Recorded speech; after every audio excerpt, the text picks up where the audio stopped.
We're back, baby. It's the Horns Up, Talking Texas podcast. Fisher DeSopoulos, DJ, Nikki, Snacks, Credit, gentlemen. We've been doing the show. This is our third season doing this show, and we've probably done 30 plus, easily 30 plus, almost closer to 40 game previews. And it's kind of surreal that this game preview is for the college football playoffs, Sugar Bowl. Our Texas Longhorns take on the Washington Huskies New Year's Day. Thank God it's not New Year's Eve in NOLA. That was so bizarre last year, the New Year's Eve. Totally not the move, but the New Year's Day is a lot better. We have the second game, Michigan versus Alabama, the Rose Bowl in California. They go first. We're second at the Sugar Bowl in New Orleans. Isn't that a little curious, though? Like, why is the West Coast going ahead of the Central Time game? I think it is a little bizarre. But I think they wanted this game, I don't know, maybe under the lights at night later in New Orleans, maybe more of a fun feel. It's indoors. Yeah, it's true. It's indoors. Yeah, but I think that here's a take. It gets so crazy in New Orleans on New Year's Eve. I think waking up that day to go like out to like the hair of the dog type thing versus like, all right, New Orleans kind of get regroups. Everyone can regroup. So they're being respectful for the degenerates and the drunks that stay out too late and party too hard. I would like to think so. I would like to think that's why. Yeah. Right, so yeah. We all know that people in California go to bed early. Yeah, exactly. New Year's, okay, like we're all gonna clink glasses, cheers. Everyone's home by like, unless you're going to like a festival or like a like a rager. People are home by like 2, 1:30. New Year's Eve, NOLA, like you could be, at Harris 8 a.m. 8 a.m. Exactly. You could be gambling, till game time. So it could be that crazy. There will be some all-nighters for sure. There'll be some people who party for New Year's Eve, go to the casino, keep it going, maybe throw some ones down on at an establishment on old bourbon, and then they might roll up to the game, smelling like winning. Smelling like other things. Winning, definitely one of them. Hopefully, as long as it's none of our Longhorn players, that's all that I care about. Yeah. I know those guys. Player would you put your money on to be that guy? Or if you I'll answer that, but I want you to keep this in mind. Here's my question: if we could have one of our players has to go, like one of our players has to pull an all-nighter, do New Orleans New Year's Eve, like they're going out. Who would that be to? Which one is most likely to go out and rip it on the town? It's just such a wide receiver move. Like I don't think he's that kind of kid, but I could see like Worthy just being like the guy that goes out and sends it. Like I don't foresee any of the guys on defense. Definitely not Ford. Definitely not Sweat. Maybe Worthy can get after it. He's one of the younger guys, I guess. He's a junior, but I would say like it's a wide receiver thing to go out and do it. I know like maybe last year with the mullet Quinn, but I think Quinn has turned a new page. I mean, it's Arches City. In mind, Nick? Well, I mean, Jay Witt, is the senior, so he's definitely of age, and I think he's familiarized himself with a lot of the New Orleans culture. But I think Bert Auburn's the obvious choice here. Toss's boy. Yeah, I think as far as guys that you would want to go out and have a good time, just because he's ice water in his veins, he's so clutch that like I would have no worries about him showing up with a little bit of a hangover, a little bit of a headache, and he'd still put it through the uprights from 50, from 60. Honestly, if your head's in a cloud, like there's less to think about. Yeah, I'm down. A couple whiskey sours for Bert, the night before. Get him rolling, get a little buzz, get a little exactly. A little hurricane to wash it down. So yeah, if we had to send one guy, would it be Bert? Like, all right, one of y'all, like a representative, has to go party the night away in New Orleans. Is Bert our best bet? Probably. Okay. I like the idea of like clouding his head a little bit so he doesn't have to overthink things when he makes kicks. Yeah, a couple of shots to ease the nerves. I'm with it, honestly. It's definitely a practice that we could hopefully begin to establish at the university when we head to the SEC next year in regular season games and carry it to the playoffs if it's working. All right, well, speaking of the actual game itself, gentlemen, let's get to it. College football playoff, here we go. 3 key players from our team. We'll preview Washington a little bit. The 3 key players from this Texas Longhorn squad. Toss, we'll start with you. You can give us one and we'll go down the line. Yeah, I think that this first pick for me is an obvious one. The guy that touched the ball the most on offense, but very much going to be a key player in this game. Quinn Ewers, coming off of an incredibly impressive performance in the Big 12 championship against Oklahoma State. and I'll let you guys go with your first picks, but a lot of mine has to do with the way that I think that Washington is going to approach the game from the defensive side schematically, and what they're going to try and force Quinn to do.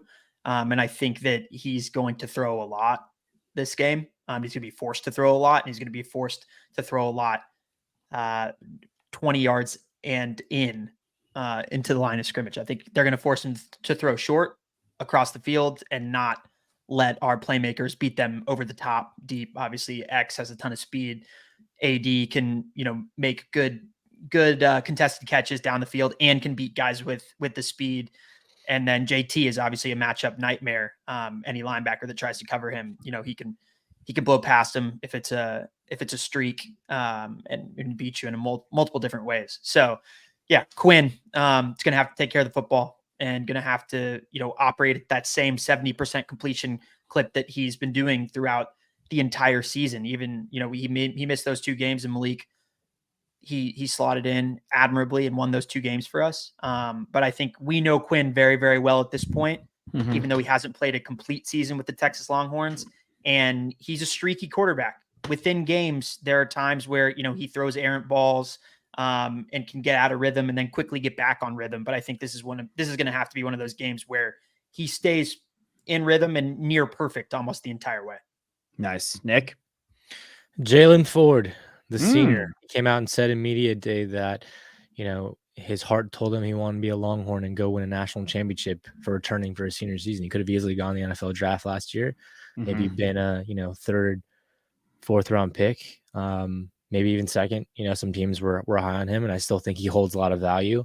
His senior season, he's been anchoring down that defense, and it's a team that does it both ways. They throw the ball really well and they run the ball really well. Dylan Johnson's a really talented back, and obviously Penix is the runner-up for the Heisman, who some people believe is the Heisman. He won the Maxwell Award as well. That's true. So you want your defensive general out there playing the best game of his life.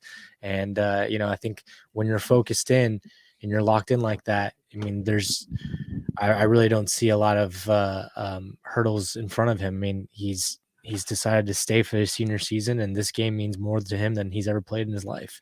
So Jalen Ford, my number 1 key player. Love that. I'll go back to back. I guess I think that's fair. I will do Ryan Watts, return to practice. He's practicing this week in New Orleans. And to me, Rome Odunze is a guy we talk with our buddy Adam Lazar White all the time about NFL draft. Shout out to him, but he's a guy that we frequently mention in the top 10, at the very worst top 15. He's going to be a fantastic pro, I think we believe. And I think a lot of people who don't watch Pac-12 football, and I know it was a bit more hype this year, but a lot of people who don't watch Pac-12 football and really get to see him, I think he's going to be on full display, and it's about containing him. Stopping him is next to impossible, but containing him is big. And I think having Ryan Watts, allowing Muhammad and Brooks, who are the underclassmen, to take, I guess, easier assignments with McMillan and Polk, who are both professional wide receivers too, is going to be a big benefact into us winning this game. So Ryan Watts is my number 1 guy that I'm looking for. I'm happy he's healthy. You want a kid to play in this game. You don't want him to sit out, right? You want everyone to get to experience this. So Ryan Watts is my number 1. And then I like the 4 pick. Obviously, yours is a big pick. But Sanders, man, Colt McCoy said it on our show. We posted that clip yesterday. Like, if he could have picked one player to play with on this current team, it'd be Jatavian Sanders. And when Jatavian Sanders is cooking, our team is unstoppable. He just adds such an element from the tight end spot. He's so multifaceted in the way he receives the ball, screens down the field. He could control the middle of the field. Another guy that I think is going to be an excellent professional football player. But right now, and he said it, that he's here to take care of business. Like, his future is on the line here. If he doesn't take care of business right now, there's a chance he comes back, but he wants to go pro. He wants to ride off in the sunset. And I think a lot of guys feel that way. And I think he certainly can. And if he's the type of guy that goes over 70 yards for 5 catches, I think that's not my number that I'm giving out, but I think we're in the driver's seat if he has a really big game. Yeah. He's, I think in this draft class, probably the 2nd ranked tight end behind Brock Bowers. And there's no certainty that he's going to be in the 1st round. So I think he's got a lot to play for. If he balls out in the Sugar Bowl and then goes to the Natty and balls out again, those are very important reps that you're getting in front of recruits or from scouts. to basically get your tape out there. I mean, they're going to look at the biggest games possible, against a Washington team that's got pros, against a potential Bama Michigan team that's got plenty of pros. So yeah, I'm right there with you. My second guy, you had already mentioned him, but Malik Muhammad, he's a freshman, but I do think they're going to try to pick on him a lot. He's getting first team reps in practice right now, and I think rightfully so, but they're going to try to expose him, for a young, DB against these super vet wide receivers that are both going pro. And look, there's just some extra motivation here. His brother plays for Washington, who's a DB there, Jabbar Muhammad, his older brother. So, I mean, he's going to definitely want to ball out in front of all his family and friends and, kind of have some bragging rights between siblings. But at the end of the day, like, just lock in and know that, you're our guy on the outside out there. And we're trusting you, with a really big task. And I think, just play your style of ball, and I think it'll all work out. Mm-hmm. Yeah. I think my second pick, I'm going to cheat. I'm going to pick a position group. If you guys wanted to narrow it down to one of our guys within this position group, you're certainly welcome to, but I'm taking our running backs as a collective, because I know we're going to see Baxter. We're going to see Blue. We're going to see Keelan Robinson. A lot of this has to go into my first key player pick too with Quinn.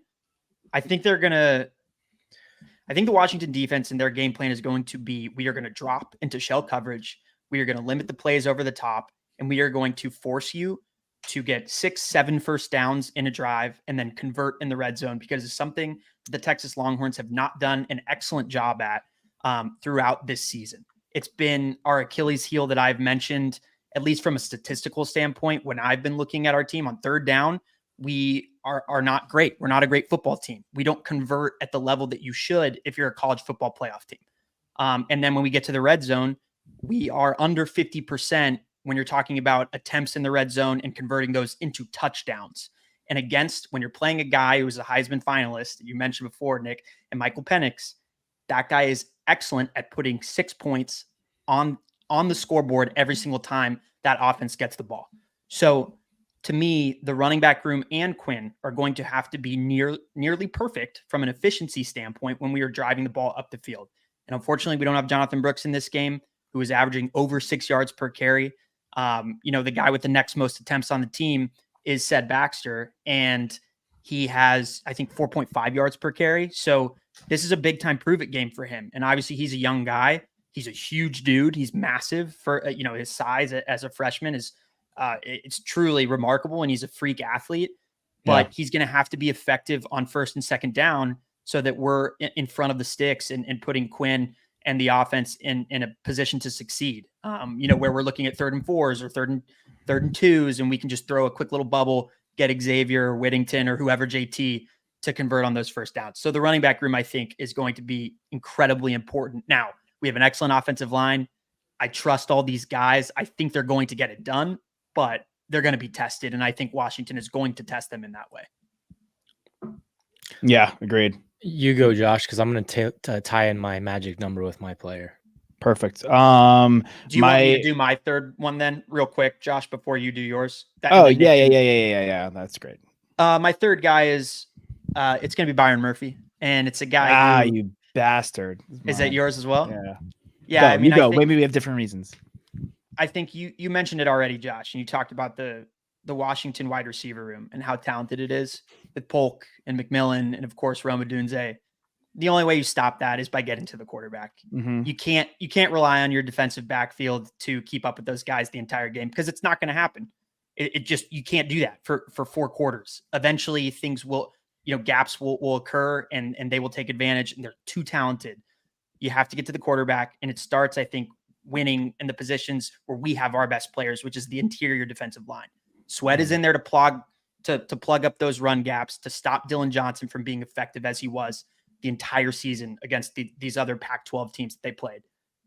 Murphy is the guy that led our team in hurries and in pressures. Ooh. And if he can get to Michael Penix as much as possible, that will open up opportunities for him to get his hands on Penix, and also for Sorrell and of course Ethan Burke, who led our team in sacks, to kind of capitalize and close that gap, close that window, and hopefully create a couple of turnovers and force Michael Penix into uncomfortable situations and get to him early so he doesn't have time to improvise and find those playmakers downfield.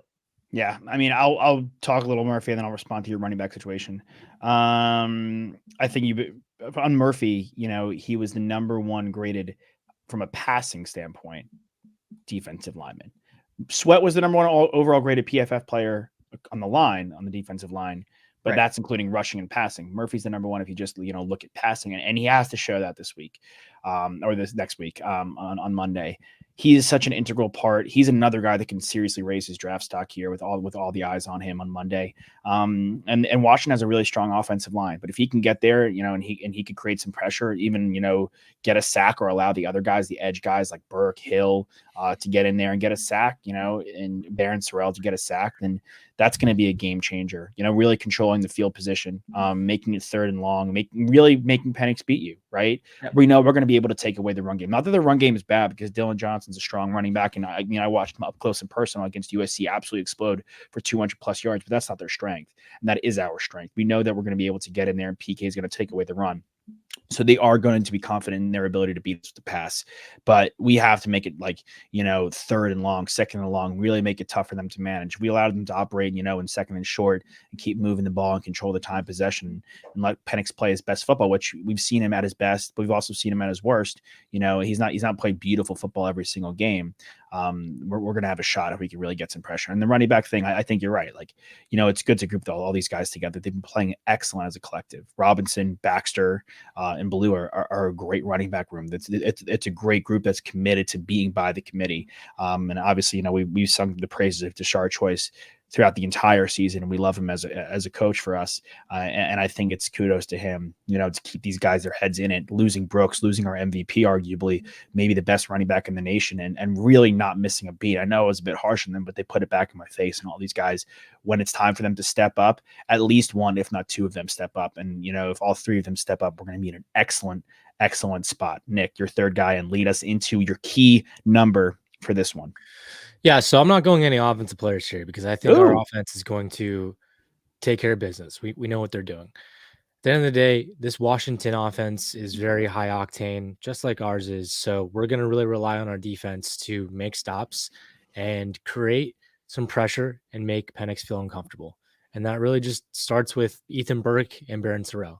I know that Sweat, I know that Murphy are going to do their job, so I don't even need to highlight them. You guys have already highlighted them. But Burke and Sorrell, these guys, team sack leader, and then one with 4 sacks. We need to get in there and create pressure. Michael Penix has been sacked only 10 times all season. Yeah. As a team, they've only allowed 11 sacks. So I think my magic number for this game is 4. If we can create 4 sacks in this game, it is game over. There's no way that they can move the ball as effectively as they want to. He's going to hurry up his passes. He's going to rush his decision-making. He's going to feel the pressure. He's going to feel uncomfortable. They're going to try to rely on their run game as much as possible if we're getting to the quarterback too much. And we know what we do against the run. We stuff it. So I think 4 sacks. I could even go down to 3, but 4 I would love to see as my magic number for sacks here. That's crazy, because my number, I wasn't going to go with it, but one of the ones in prep that I was toying in my mind was 3.5 for sacks. We don't need 6, we don't need 5, even that'd be great. But that 3 to 4 range, I think if we can get to him like that it's going to really be massive. It's asking for a lot. I mean, they average less than 1 sack a game. Yeah, absolutely.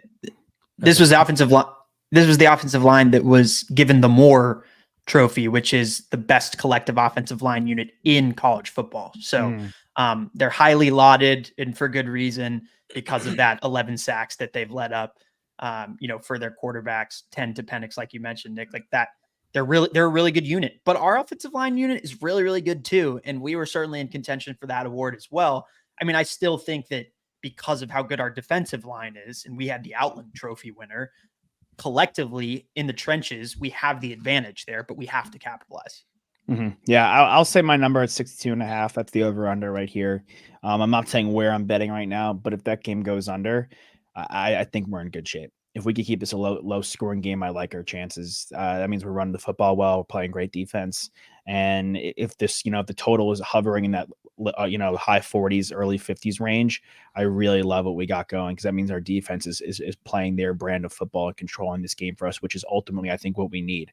Like Michael Penix Jr. is It's not Joe Burrow of LSU, but he ain't no slouch. Like this is a guy that could be a first-round pick, should be a first-round pick with all the teams that need quarterbacks in the NFL. And again, like we've been talking about this receiving trio, and they're really dangerous. So if this game goes under and the total is in that 40s and 50s range, I really love our chances to win this football game. Yeah, my number is 2. And it's the number of turnovers that we need in this game to win this game. Wow. Interception, great. Forced fumble, great. Hey, you'll take it. Dylan Johnson fumbling, any of the receivers I don't really care. But if we can turn the football over and actually scoop the ball up or pick it off and end up going the other way, I think that we will be in good shape, because I love our defensive line. This offense that we're facing is very, very good.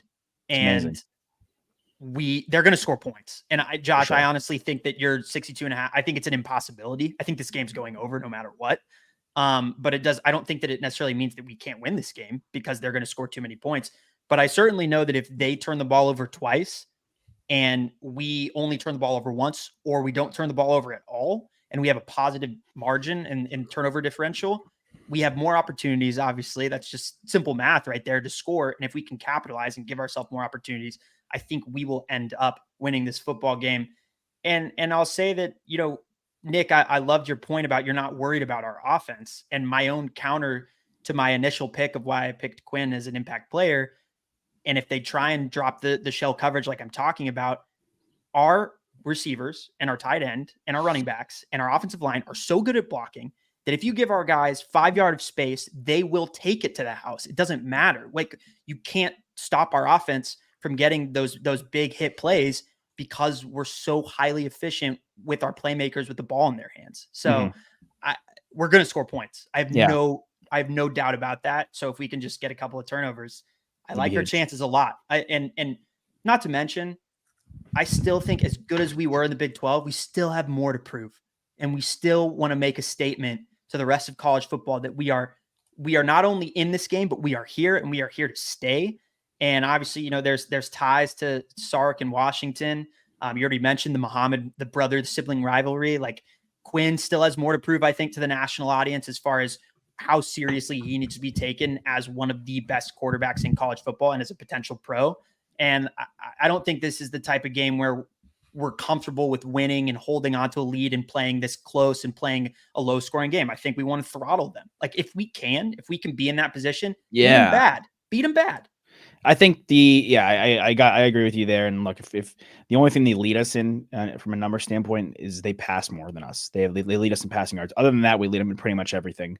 And if Quinn could outgain Penix Jr., it's another way I like our chances. But hey, look, you say that we have something to prove. I do have to say, everybody's got something to prove in this college football playoffs. Bama has to prove that they belong, right? Michigan has to prove that they can get over the hump.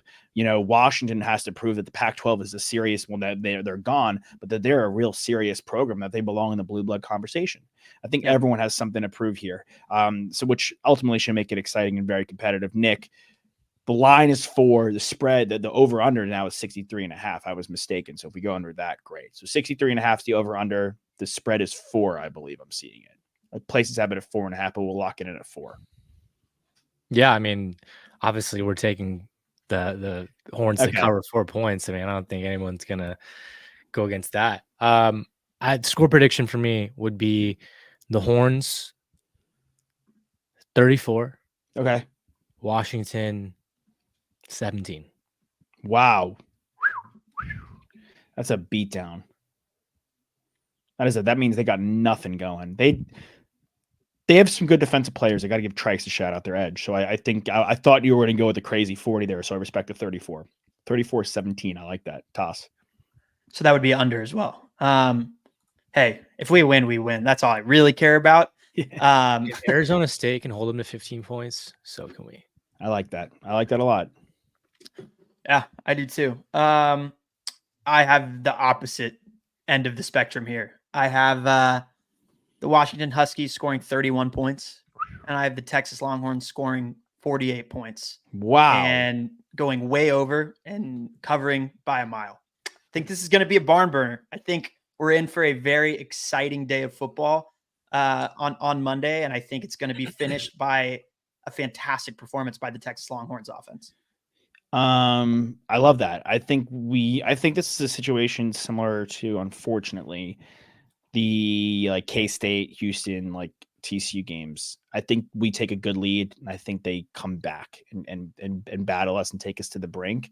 I like us covering. I think we win 31-23. I like that. I like them getting a shot at the end to, maybe tie it up, but our defense holding stout. I like that level of excitement. We win by 8, cover goes under. I feel good about that. I was kind of in the same ballpark. I was like, okay, maybe it's 41-34, but I was like, how about instead of them getting a chance to tie it at the end, they have a turnover and we score. We score, yeah. Yeah, and it ends up 48-34, 48-31. Yeah, it's a step on the throat game. If you can, you got to do it. Yeah. Any last bits, gentlemen? I'm speechless. Off to New Orleans it is. We'll see you guys next time. Hopefully, to the victors goes the spoils, and hopefully that's us. Fisher, Tosopoulos, DJ, Nikki, Snacks, Crider. Big hook 'em horns. Big hook 'em horns. We'll see you guys in the new year. We out ya. We love you.